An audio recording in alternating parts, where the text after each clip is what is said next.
And that can be quite dangerous. If we have a world where we have Russia, China, North Korea, Iran on one side, and we have NATO, Japan, South Korea on the other, that's a different world than the one that we've known for the last few decades. And it can make some things more complicated. And this is something my colleagues and I have been grappling with for months. What has this war in Ukraine, what has the new alliances in Asia wrought? Is this a new Cold War? And to me, it's increasingly looking like that is what we have. And so this story began with something simple, like a building block of war. This story began with a humble artillery shell. But it ends with something that looks much bigger.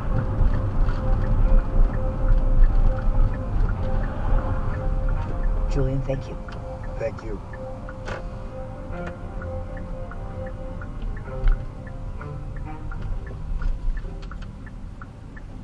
We'll be right back. This podcast is supported by USA Facts. When debates heat up and opinions clash, USA Facts steps in with the facts. They are a nonpartisan, not-for-profit civic initiative, and their mission is simple. Present clear, straightforward data behind U.S. trends in healthcare, the economy, crime, and more. This way, all Americans can engage in informed discussions. Seek clarity and ground your debates in undeniable facts. Dive deep at usafacts.org. Here's what else you should know today. I think some of the people that are coming along next want to have a say in how we leave the earth and how they prepare for the future they're going to live in. On Wednesday, Republican Senator Mitt Romney of Utah, whose moderate positions and vocal opposition to Donald Trump left him increasingly out of step with his party's base, said he would not seek re-election in 2024. You know, I considered my age and the fact that at the end of a second term I would be in my mid-80s, and I think it's time for guys like me to get out of the way and have people in the next generation step forward.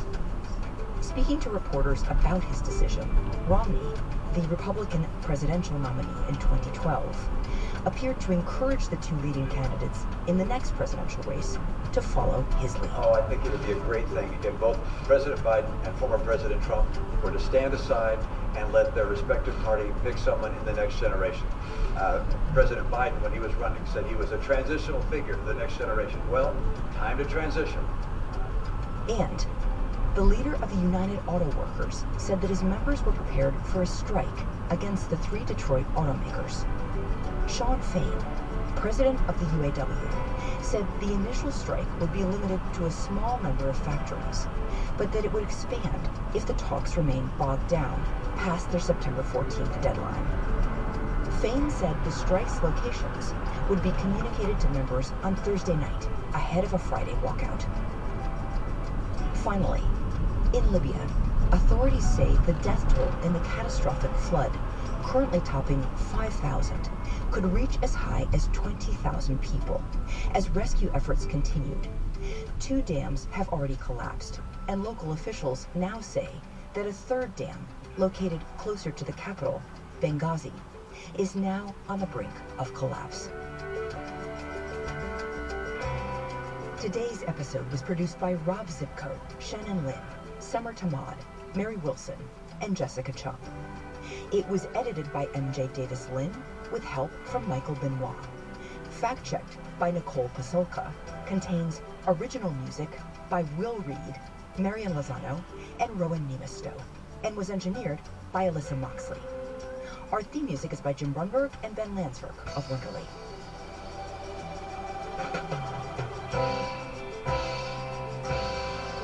That's it for the Daily. I'm Sabrina Tavernisi. See you tomorrow.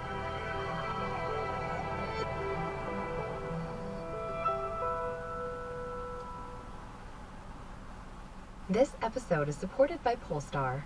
The era of automotive advances with the all-electric Polestar 2. Now with faster charging, improved EPA estimated range of up to 320 miles, and advanced safety technology. Experience awe-inspiring performance combined with luxury design as standard. The time is now. The all-electric Polestar 2.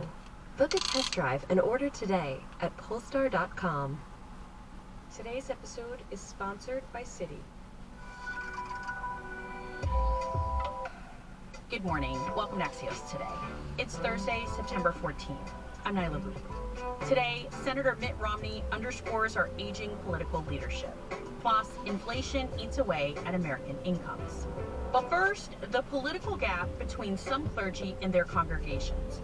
That's today's one big thing.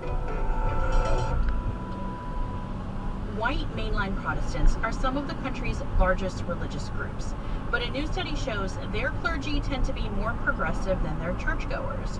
For example, about half of the clergy identify with the Democratic Party, but the majority of church members tend to identify as Republican or independent. Axios' Russell Contreras explains what that tells us about religion and political divisions in America today. Russ, mainline Protestant churches are like Presbyterian or Lutheran or Episcopalian. We're not talking about Catholics or evangelicals here. When we say these clergy are clearly more progressive, this isn't just about party affiliation, is it? That's right. According to the survey from the Public Religion Research Institute, about 90% of the clergy that were in this survey said that we should have laws protecting gay and lesbian and transgender people. Churchgoers, however, only 77% say the same thing. So you see deep divisions among clergy and churchgoers, not necessarily the opposite, but there are divisions that are noticeable. Let's focus on abortion. What does support or opposition to Roe versus Wade look like? Around 73% of the clergy say they oppose overturning Roe v. Wade. For churchgoers, it's slightly lower, 67%. It looks like clergy are either slightly more progressive or way more progressive on certain issues that are really divisive in the national public right now. But they lean more toward abortion rights than their churchgoers, even if it's slightly. It is telling them. What do we know in general about how political churchgoers want their clergy to be? Well, now around 2/3 of American churches delivered overtly political sermons or messages in the run-up to the 2020 election. However, according to another survey done by PRRI, said that in general, most churchgoers don't think their churches are very political. They believe that their pastors walk a fine line between faith and religion, but in general, many churches say there's a good balance.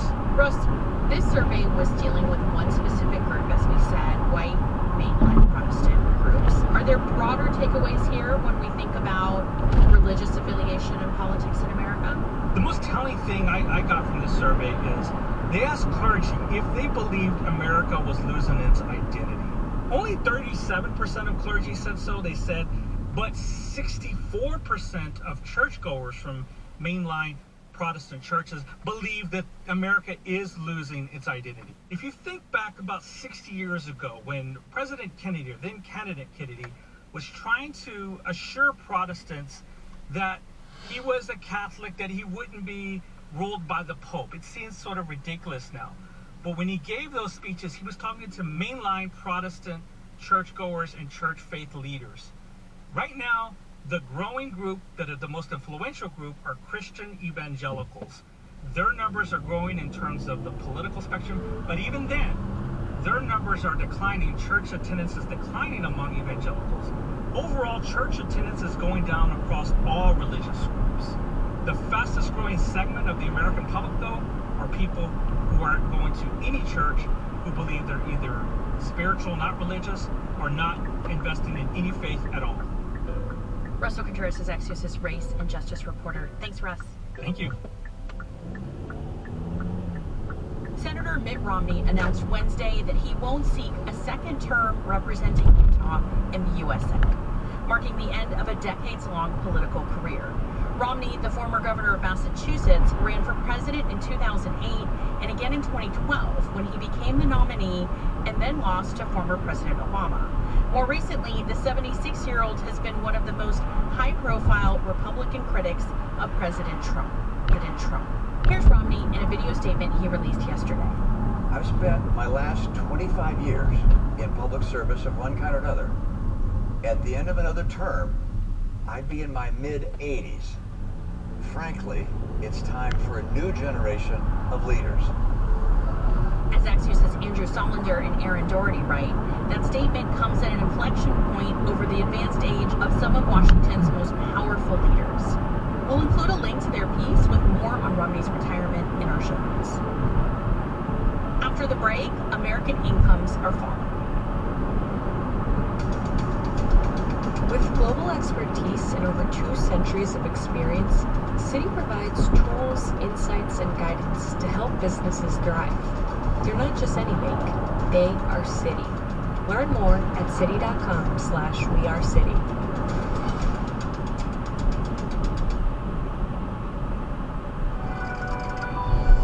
Welcome back to Axios Today. I'm Nyla Boodoo. Americans' incomes fell last year by about 2% after adjusting for inflation. That's according to new data from the Census Bureau. Axios' Emily Pack has more. The median income in the U.S. in 2022 was $74,580, but the year before, the number was $76,330. That drop helps explain something that has been puzzling economists and others in 2022. Why were people in the U.S. so bummed out about the economy when, according to many measures, like the low unemployment rate, things were going great? Now we have a good answer. Record high inflation in 2022 eroded application rates. That really helps explain it.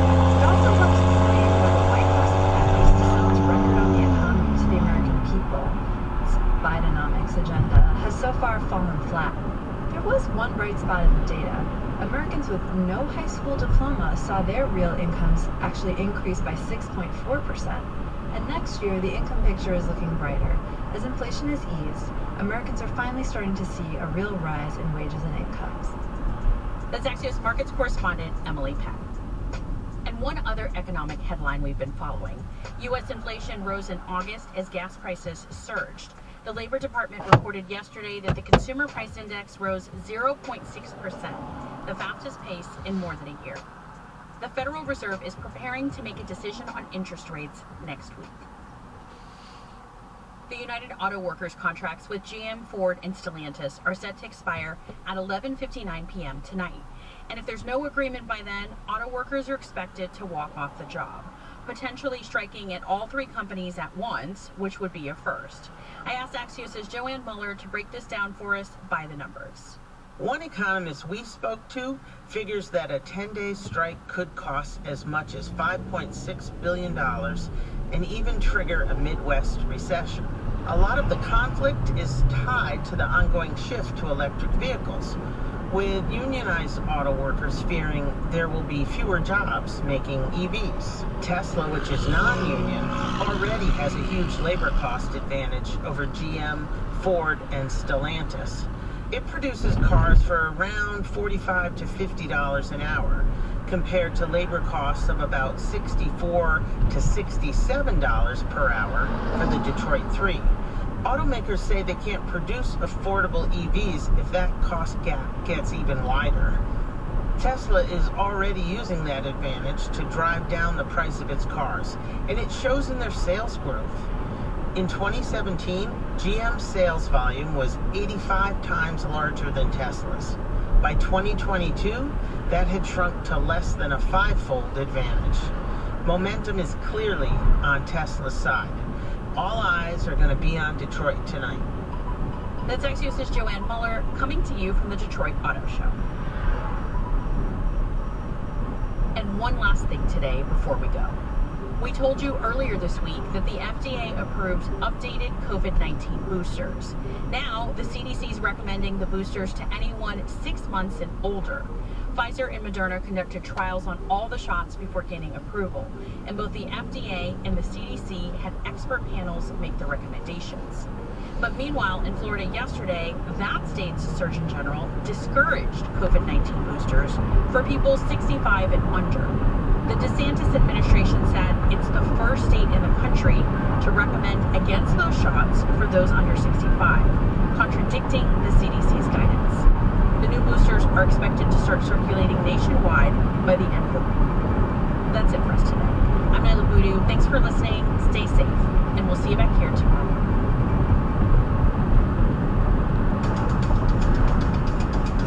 They're not an airline, but their network connects global businesses in nearly 160 local markets.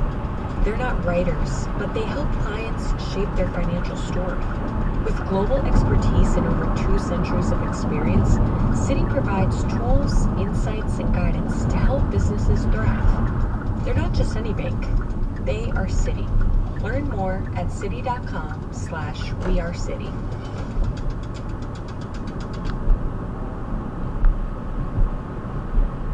The business environment for foreign companies in China can be summed up in one word: challenging. Hear the full Wall Street Journal series, The State of Xi's Chinese Dream, all in one place on WSJ Special Access, only for subscribers and only on Spotify. Here's your money briefing for Thursday, September 14th. I'm J.R. Whalen for the Wall Street Journal. Would you talk about personal finances while on a date? Some couples are doing just that. The end goal is to build more intimacy around money, to feel like you understand your partner's attitudes toward money, their goals, how they spend, how they save, and that they understand yours. That minimizes conflict over the long term. We'll talk to Wall Street Journal personal finance reporter Julia Carpenter after the break.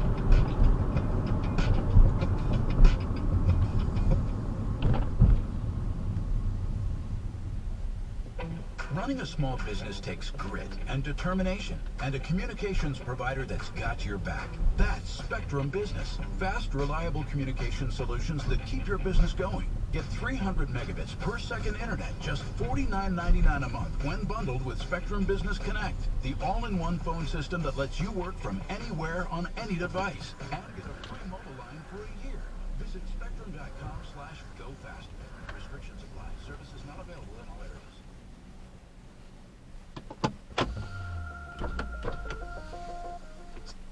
Right, could trigger an explosion. We meet Misha and 2 of his fellow sappers, Roman and Clergy, while they're on break from the front line. We talk around a weathered picnic table that they call their conference room. The men are all in their 30s. They trained for 3 months and have been on the front lines of Russia's war on Ukraine for 7 months. They spend up to 20 consecutive days on each mission. Misha is boyish and blue-eyed. His wife is in Germany, where he used to work in construction. He speaks a bit of English, but often switches to Ukrainian. I chose to be a sapper because I imagined that you were working in silence, in peace, quietly looking for lines, and the shooting is somewhere far away. Well, I was wrong. The sappers walk ahead of the other Ukrainian soldiers. They are right in the line of fire. Roman knows firsthand how dangerous this can be. He's tall and sunburned and used to repair churches before the war. He says 2 of his fellow sappers died on a mission this spring. Roman missed badly. I was wounded terrified. I spent a month recovering in the hospital and another month recovering as well. I was still in a rehabilitation home, but the counteroffensive began. The sappers are mainly looking for 2 kinds of explosives: anti-personnel mines and anti-tank mines. Clergy, who is bearded with a gravelly voice, explains that Russian soldiers sometimes stacked the explosives. They put something small, like an anti-tank mine, like a grenade. If we don't pull it out, there could be an explosion. It's called a trap mine. Misha chimes in. They try to trick us all the time, thinking they're smarter than us, and we're trying to learn quickly. Sometimes, he says, the Russians stack 3 mines on top of each other. Misha calls this a sandwich. And he adds, Russians often hide explosives in unexpected places, like inside an energy drink. They'll put like a mine in a can of Red Bull. even cigarettes. Sometimes it's even cigarettes. Everything.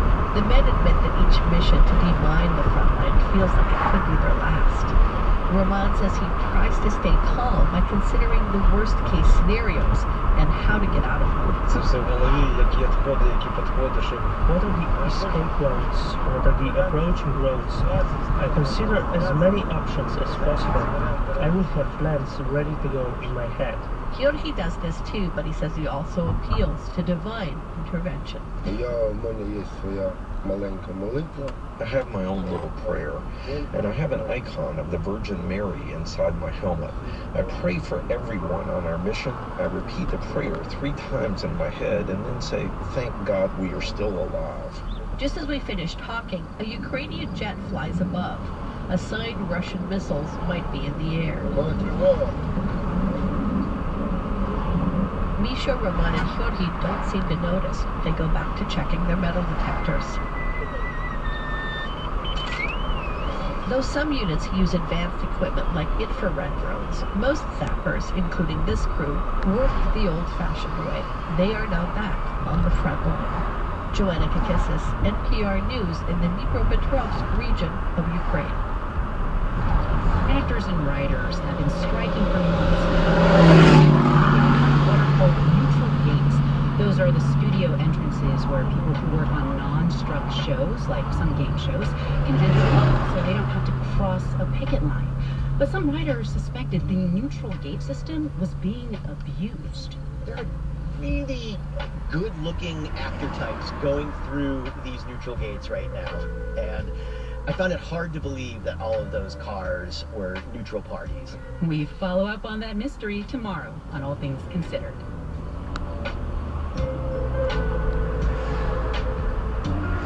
And you are listening to All Things Considered from NPR News.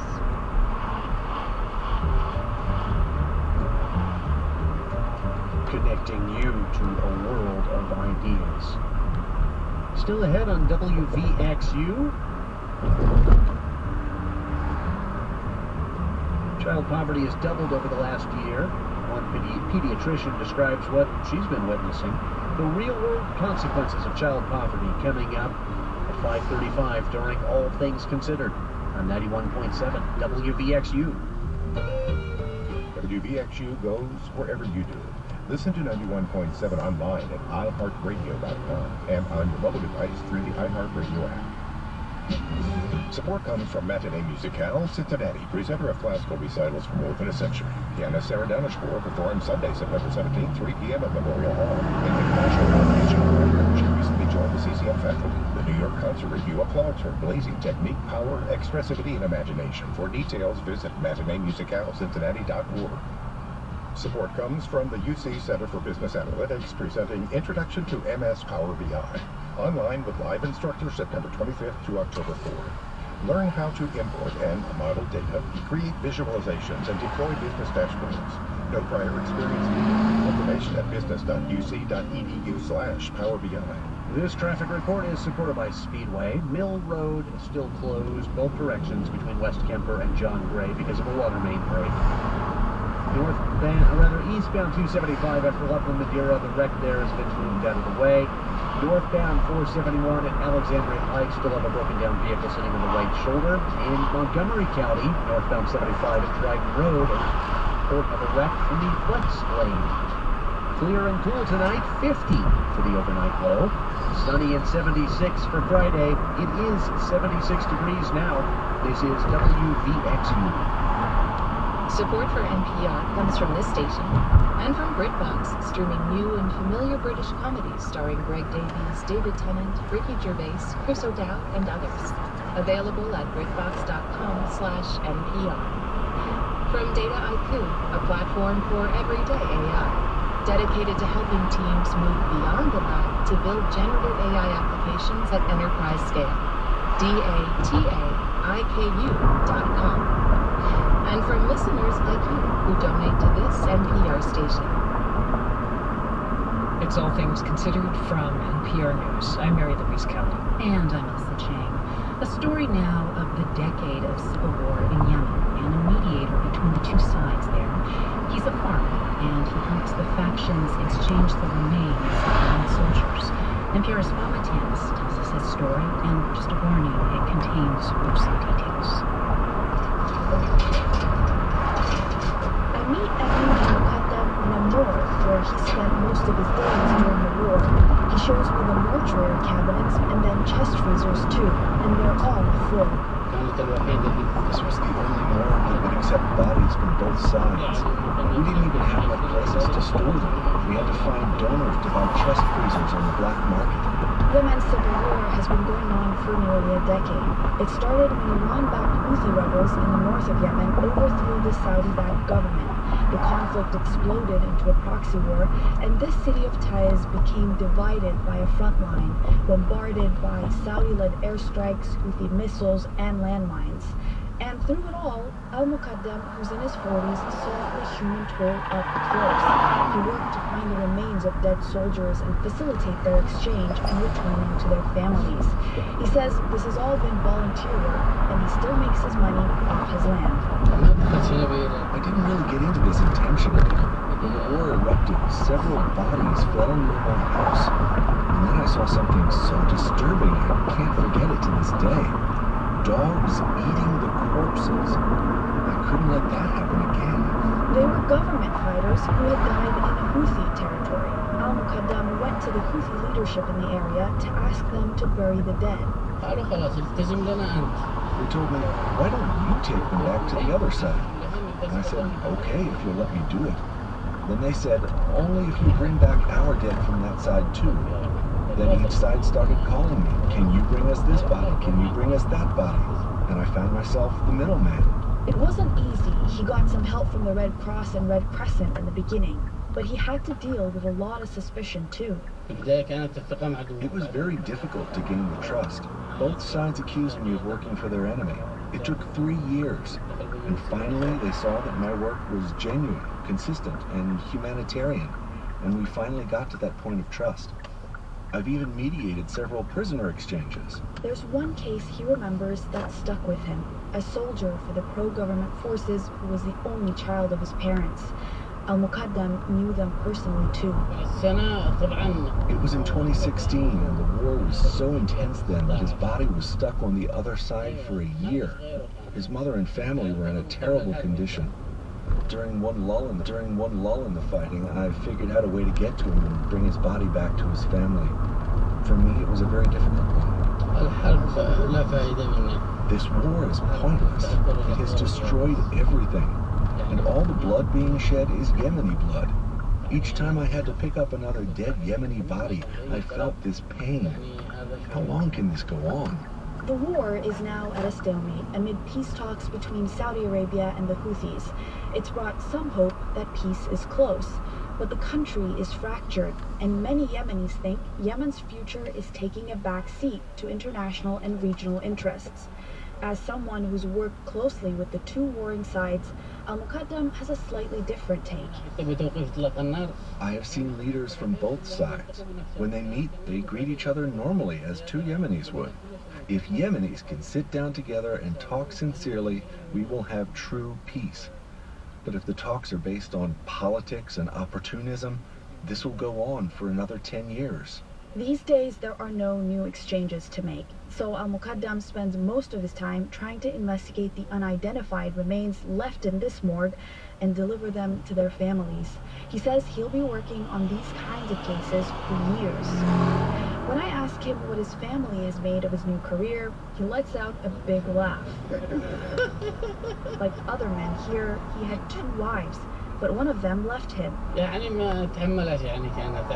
couldn't handle it and hated what I was doing, that I would spend all my time around dead bodies. I ask him, is the job so important that he got divorced over it? Nothing is more important than relieving a mother of years-long pain and suffering, he says. Fatma Tanis, NPR News, Taiz, Yemen.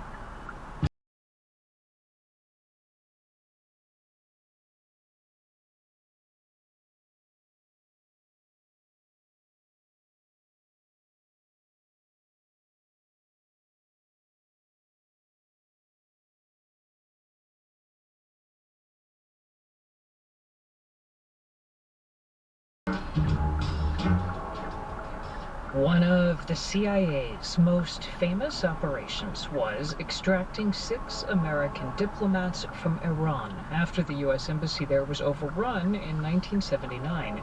The CIA declassified the story years ago, and it was turned into the movie Argo, which won the Oscar for Best Picture a decade ago. But one important detail was kept secret until today. Here's NPR's Greg Myrie. In the movie, Ben Affleck portrays Tony Mendez, a lone CIA officer sent to Iran to stealthily bring out 6 Americans being sheltered by the Canadian ambassador. In reality, 2 CIA officers were dispatched on the mission. The identity of the second officer was not made public until the CIA disclosed it Thursday in its own podcast, The Langley Files. Yes, the CIA has its own podcast. The second, previously undisclosed agency officer who snuck into Iran alongside Tony Mendez. Ed Johnson. Ed Johnson. Ed Johnson. CIA officer Walter Trosen, who co-hosts the podcast, recaps the plot. CIA hatched a plan straight out of fiction. Send CIA officers disguised as filmmakers into Iran, train the strength of Americans to impersonate a film crew, and lead the entire group back out, past Iranian security at the border. The name of the fake film they were pretending to scout for? Argo. The CIA declassified the operation way back in 1997, but Johnson had always preferred to keep his identity secret. When Johnson's family visited CIA headquarters this summer, Trosen met with them and tried to figure out a way to tell his story.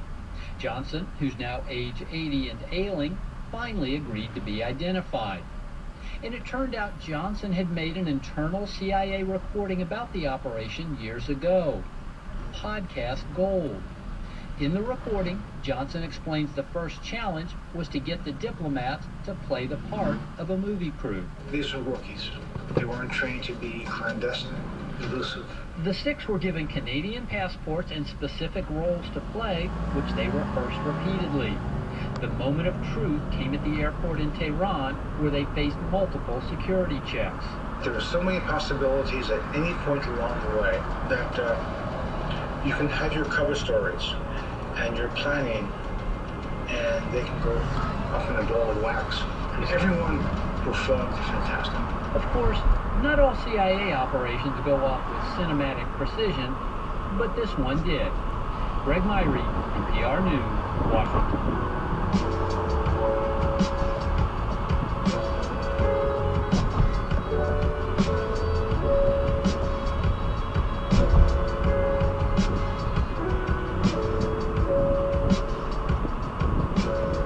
This is NPR News.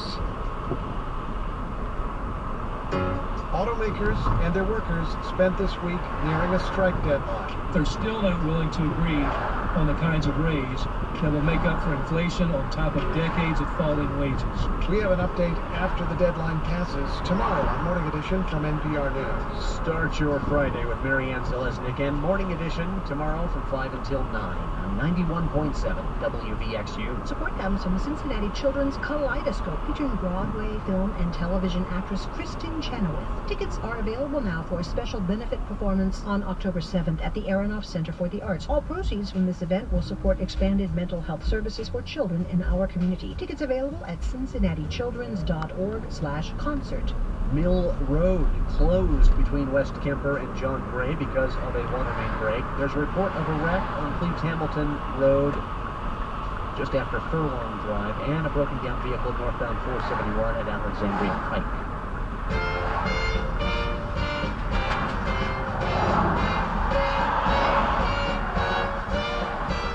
It's All Things Considered from NPR News. I'm Elsa Chang. And in Mary Louise Kelly, coming up, the very real consequences when child poverty doubles over 1 year. Kids who should be frankly growing the brain that they need for the rest of their lives, and we're seeing kids not grow because people can't afford enough food. Now news. Live from NPR News in Culver City, California, I'm Dwayne Brown. Reaching out to young voters, Vice President Kamala Harris kicked off a Fight for Our Freedoms tour of college campuses today in Norfolk, Virginia, to an overflow crowd of students and faculty at historically black Hampton College. When I see you. I know the future of our country is bright and full of promise, and I'm so happy to be here in Hampton to see all of these extraordinary leaders. Vice President Harris issued a call to action urging students to go to the polls as voting for statewide seats there begin 1 week from tomorrow. She also discussed gun laws, climate change action, and reproductive rights. The president's son, Hunter Biden, has been indicted on 3 counts related to the purchase of a handgun 5 years ago. It's not the first time these charges have been brought. Biden's lawyers made a plea deal on the gun and drug charges this summer, which fell apart when a judge questioned it. Now the president's son is facing up to 25 years in prison if convicted. House Republicans are also trying to connect the case to his father. Russia says it's blocked Ukrainian airstrikes today on the occupied Crimean Peninsula. We get more from NPR's Charles Maines with this update from Moscow. According to Russia's defense ministry, a Russian naval patrol vessel repelled an attack by 5 unmanned Ukrainian boats in the Black Sea. The ministry also said Russian air defenses later destroyed another 11 Ukrainian drones as they attempted to strike targets in Crimea. Local residents near the town of Yevpatoria, Crimea's west coast, reported hearing a series of explosions. The apparent attacks came just a day after the Moscow-backed authorities in the occupied port city of Sevastopol said Ukrainian rockets struck a ship repair factory. Crimea has been targeted by Ukraine throughout Russia's invasion, and attacks have intensified amid an ongoing counteroffensive in Ukraine's occupied south. That's reporter Charles Maines. This is NPR. Good afternoon. It's 5:33 and 76 degrees in Cincinnati. This is 91.7 WVXU. I'm Bill Reinhart. City of Cincinnati got a temporary victory in its lawsuit against the